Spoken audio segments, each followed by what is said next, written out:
বাড়িতে কিভাবে কোকোপিট বা কোকোডাস্ট তৈরি করবেন তা নিয়ে আজকের এই ভিডিও। আবার বাড়িতে তৈরি কোকোডাস্ট সরাসরি পটিং মিডিয়া মিক্সচার বা মিডিয়া হিসেবে ব্যবহার করা যায় না, প্রসেস করার পর ব্যবহার করতে হয়। আর এই প্রসেসিং প্রক্রিয়াও দেখানো হয়েছে ভিডিওর শেষ অংশে। কোকোপিট তৈরির জন্য প্রধান কাঁচামাল হিসেবে প্রয়োজন নারিকেলের খোসা। আর এই খোসার দুইটি অংশ থাকে, একটি হলো ভেতরের দিকে নরম অংশ আর খোসার বাইরের দিকে শক্ত অংশ।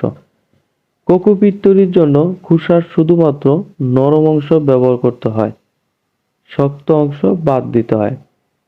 এখানে শুধু নরম অংশের খোসাগুলো রাখা হয়েছে, আর এখানে শক্ত অংশগুলো রাখা হয়েছে। খোসার নরম অংশ বের করার পর তা হাতের সাহায্যে যতটুকু সম্ভব চিকন করে ছাড়িয়ে নিতে হবে। এগুলোকে কোকো কয়ার বলা হয়। আর এই চিকন কোকো কয়ার তৈরির মাধ্যমে প্রায় 20% কোকোডাস্ট পাওয়া যায়। পাত্রের নিচের দিকে কোকোডাস্টগুলো জমা হতে থাকে।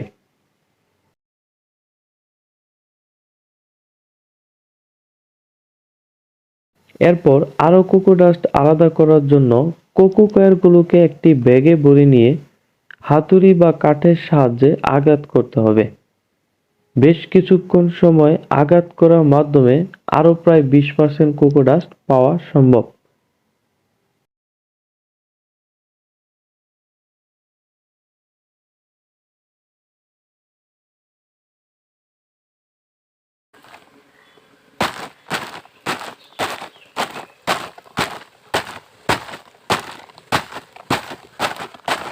এরপর অবশিষ্ট কোকো কয়ারগুলোকে কাঁচি বা দায়ের সাহায্যে যতটুকু সম্ভব ছোট ছোট করে কেটে নিতে হবে।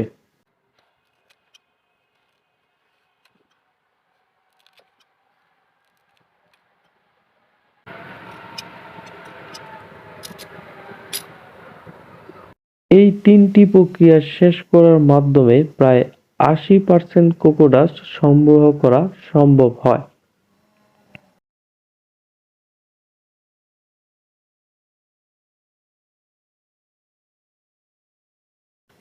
এইবার কোকোপিট বা কোকোডাস্ট প্রসেস প্রক্রিয়া।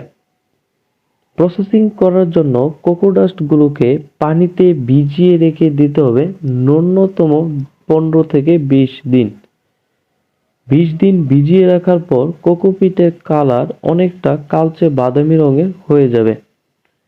তবে বীজ জার্মিনেশনের জন্য কোকোপিট ব্যবহার করলে আরও অধিক সময় ধরে ভিজিয়ে রাখতে হবে। এটা হতে পারে 2 থেকে 3 মাস বা আরও বেশি। আবার অনেকে আরও অধিক সময় ধরে ভিজিয়ে রেখে তারপর সিড জার্মিনেশন বা বীজের অঙ্কুরোদ্গমের জন্য মিডিয়া হিসেবে কোকোপিটকে ব্যবহার করে।